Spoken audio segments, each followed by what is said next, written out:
We're talking trade, but we're kind of not talking trade at the same time, as we just got some major news on both Anfernee Simons and Jaylen Brown, who's making a case for most valuable player this season. We'll break it all down in just a moment as you're watching Celtics Today by Chat Sports. First, though, make sure you go down below and hit that thumbs up icon, like today's video, and help us break a record. The most likes that we've gotten all season on a single video is 225. I'm asking you today, can we break that record? Can we get 250 likes on today's show? Prove it to me, Green Teamers. Go down below, hit that thumbs up icon.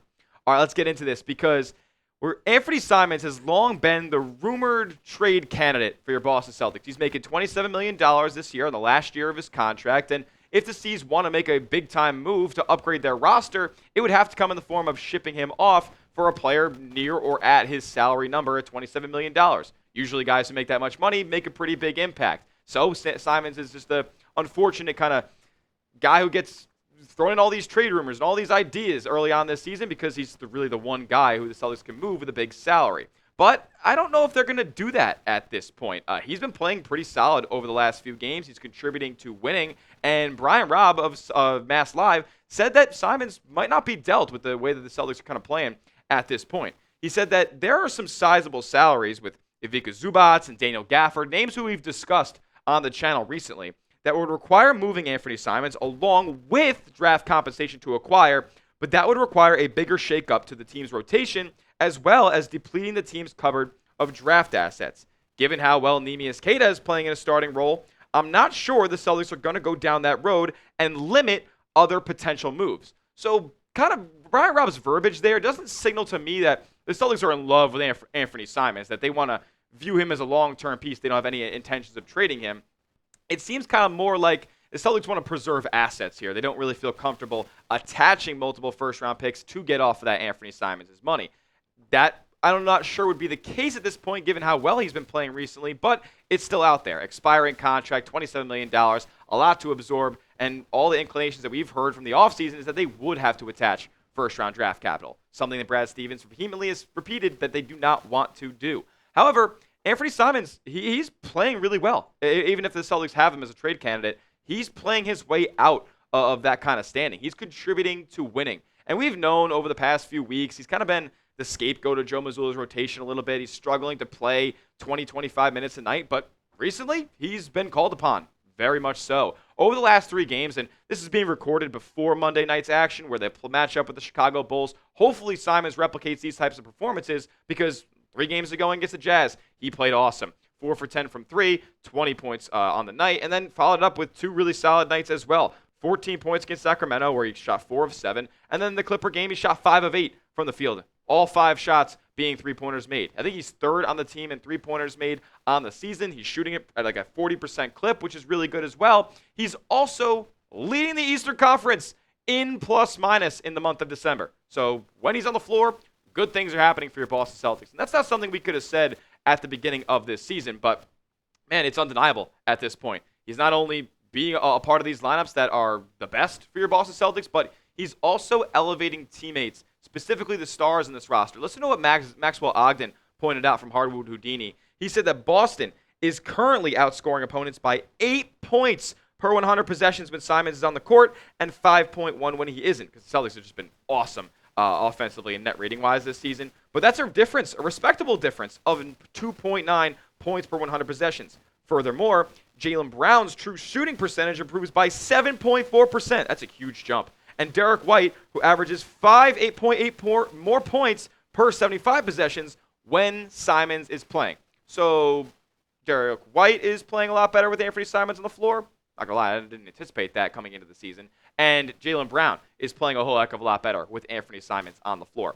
You just don't trade a guy who's elevating your stars like this, especially when the Celtics are nearly second in the Eastern Conference right now. Maybe by the time that you're seeing this video, they could be second in the Eastern Conference, just a half game behind the New York Knicks for 3rd at the time of this recording. So with things kind of moving in the right direction right now, we heard Brad Stevens talk about it. We got to see how this all plays out. We got to see what the Eastern Conference looks like around the time of the trade deadline, and then we'll assess. But if the C's are still second, maybe even first in the Eastern Conference, then who's to say that they should trade Anfernee Simons? Wouldn't be me. I want the Celtics to be playing at the top of their game, and it looks like keeping things the same right now is the way that they're going to do that. The only way I believe that Anfernee Simons is traded is if the new ownership, if Brad Stevens is truly concerned about the money. But Bill Chisholm, new Celtics owner, that stuff's going to be taken care of and fully transitioned into by 2028. And he's seeing in his first year actually being a part of this process that this Celtics team is good. And yes, they are not exactly above the second apron like they were, but they still are going to owe luxury tax penalties if they keep things the same monetary-wise, contract-wise, by the end of the season. It doesn't look like that they're too pressed to do that at this point. They're not begging, not dying to offload all this money. So that's good news for Anfernee Simons, a guy who wants to make the playoffs, a guy who wants this to see the Celtics team succeed, and they are with him on the floor at this point. I still think as well, the Celtics can trade for a rotational center without Anfernee Simons being dealt away.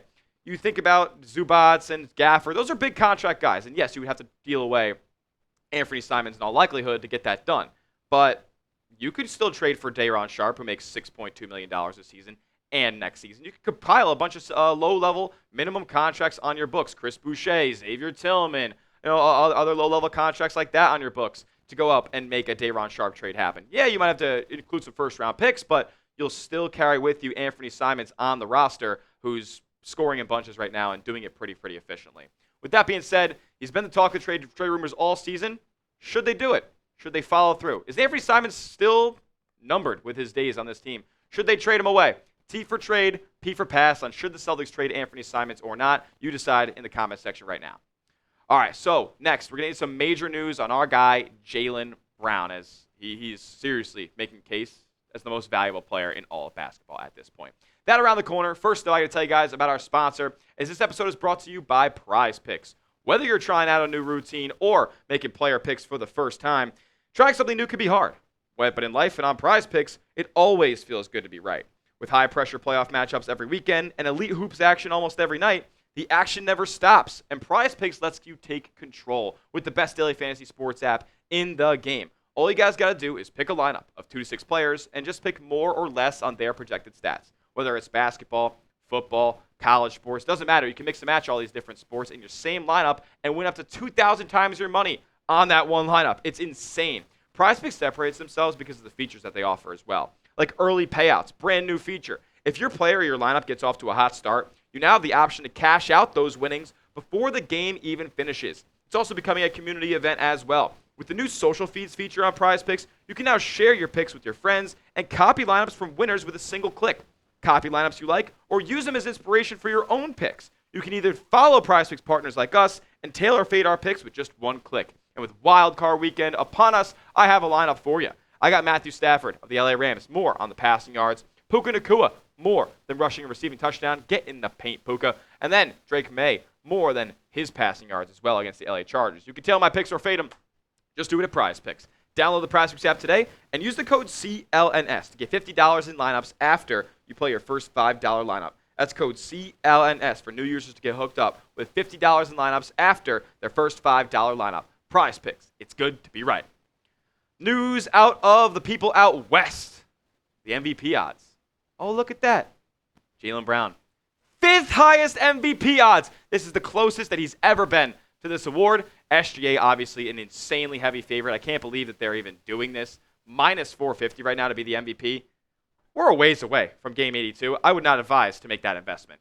Luka Doncic, though, a plus 450. He's been having a stellar year offensively. SGA has been having a stellar year offensively.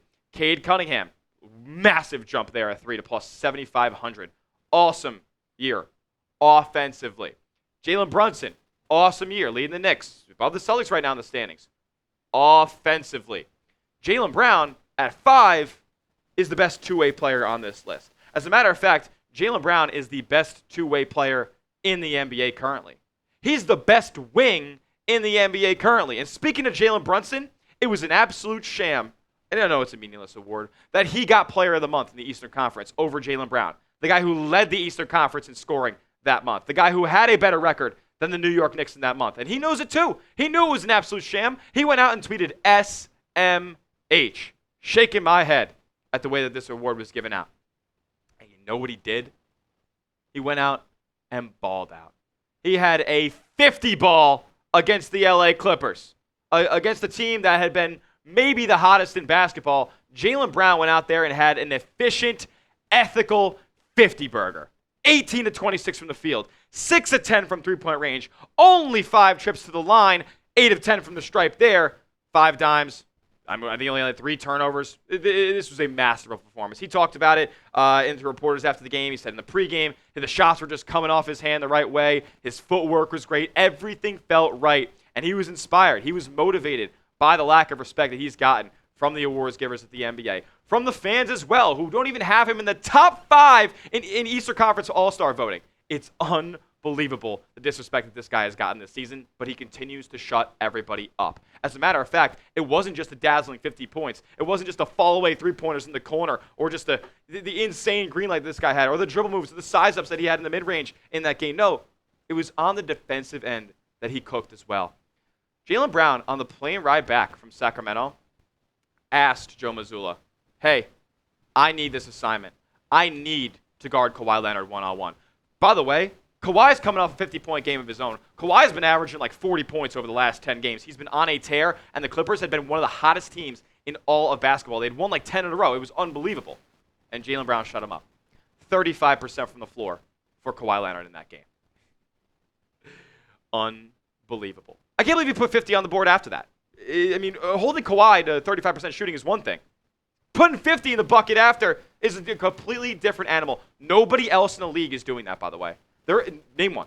Name one player, maybe besides Kawhi himself, that can go out there, drop 50, and guard the opponent team's best player and limit him to a bad shooting night. Jaylen Brown said this about the challenge. He said he welcomes it. I seek those challenges. I feel like it brings out the most in me. Obviously, Kawhi is one of the greats, so I wanted to start on him. And I just seek those matchups. I like when my back is against the wall. When people doubt it, it fuels me. So even though it'd be nice to get some respect, keep it up. I definitely use it as fuel.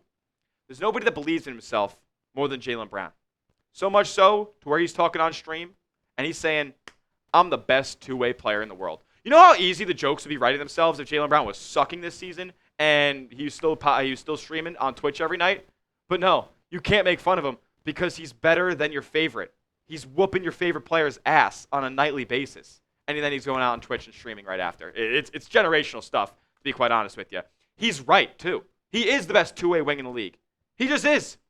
Statistically, he is. Jaylen Brown holds defenders to the second lowest field goal percentage in the NBA. Out of 111 players who qualify, he limits opponents when guarding to 39.4% from the field. Do you know who's number one? Victor Wembanyama, who's 7'5" with a 9-foot wingspan. This guy's different. And he needs to start getting some respect. He's making a case for MVP. I don't care what anybody says. If this isn't enough for you, I'm sorry. It is for me. 4th in the league in scoring. He's top 5 in the NBA in scoring. He is willing a Celtics team to a top 3 seed in the Eastern Conference. 22-12 right now, maybe 23-12 by the time you see this video. And he's also playing elite defense on the best players in the league. He's seeking out top matchups, and he's going and giving them buckets as well.